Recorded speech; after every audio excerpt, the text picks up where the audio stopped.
story of how Miami Vice came to be is like most everything in Hollywood. A little fact and a lot of fiction. Legend has it that then NBC chief Brandon Tartikoff scribbled MTV Cops on a piece of paper, and from there a series was born. Vice creator Anthony Yerkovich said the idea for the show did come in part from MTV and the way they were telling stories through music, and in part from a piece of paper, but not that one. Instead, it was a newspaper clipping, an article about the large amount of undeclared income in Dade County, Florida, that got him thinking that Miami and its underworld of under-the-table money had all the right elements of style, seediness, and sizzle for a great cop show. A lot of times in writing, particularly in a cop genre, the action is where the money is. So you follow the money. And as cause and effect of all that cash, you've got episodes and episodes worth of illegal activity. So where else can a big city player find a good time in a town like this? Everywhere. If Miami doesn't have it, nobody's thought of it yet. Yerkovich wanted his cops to work undercover, but he needed a way for them to blend in with the high-living lowlifes they were investigating. He got inspiration from a federal law that allows the government to seize any property used in a crime, even, say, a Ferrari sports car. And allowed me as a writer to create a couple characters who were cops, making a measly 35 G's a year, and give them access to all the toys they needed to pass as high-level players in the Miami underworld. I'm gonna be wearing an Armani blazer. You're gonna be wearing a wire. Yerkovich pitched his idea to NBC. A 15-minute pitch, and I walked out of there with a put pilot deal and went to work writing the show. The city of Miami, however, took a little longer to convince. The early 80s had been a turbulent time in Miami. Race riots, the nation's highest murder rate, and rampant drug smuggling had all tarnished the city's once glowing image as a tropical paradise. City officials wanted to brighten its reputation and worried that a show called Miami Vice would bring the wrong kind of attention. They were horrified at the title. They were quite alarmed and suggested to us some terrible, boring sort of Chamber of Commerce kind of titles like Miami-Dade County PD and things that were, in a spirit of Miami boosterism. So we just stuck to our guns, and Miami Vice it was. Yerkovich had to stick to his guns once again when it came to casting. He wanted Don Johnson to be Sonny Crockett.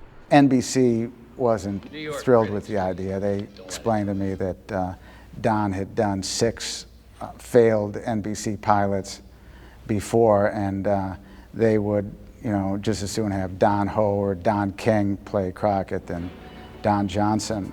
In fact, even though Don Johnson's name came up early on, casting director Bonnie Timmerman was sent on a hunt for a different Sonny Crockett. I was hired to give Don competition. And I brought in a lot of actors, and no one got the part. He got the part, and it was his. For the role of Tubbs, Yerkovich suggested Philip Michael Thomas. It was late in the casting process when Johnson and Thomas finally met. They told the story on NBC's Today Show in 1985. Philip and I had read with other people. And as we were leaving, the casting director for Universal stopped us and said, listen, we want you guys to read with each other. But all things considered, I think we might have to consider some sort of temporary working relationship. They were a great couple on screen, and they worked. And that's what the magic is in casting. The rest of the cast was unique too, reflecting Miami's diverse culture. For the first time in primetime, a substantial number of roles opened up to minority actors, playing good guys and bad. Raul. Miami Vice was new and fresh in other ways as well. This is how NBC promoted the show to its affiliates in 1984. The cop show just graduated to the 80s. The series' heroes were a major departure from the touchy-feely type of characters Yerkovich says were big on TV up until then. I created Crockett and Tubbs as a reaction to you know, that sort of cloying pop humanism of the late 70s and early 80s. Characters like Ed Asner and Lou Grant and the entire cast of MASH. Their outfits may have been full of color, but when it came to right and wrong, Crockett and Tubbs only saw black and white. You committed a felony. Now either play ball or do the time. By September 1984, everything was in place and ready to go.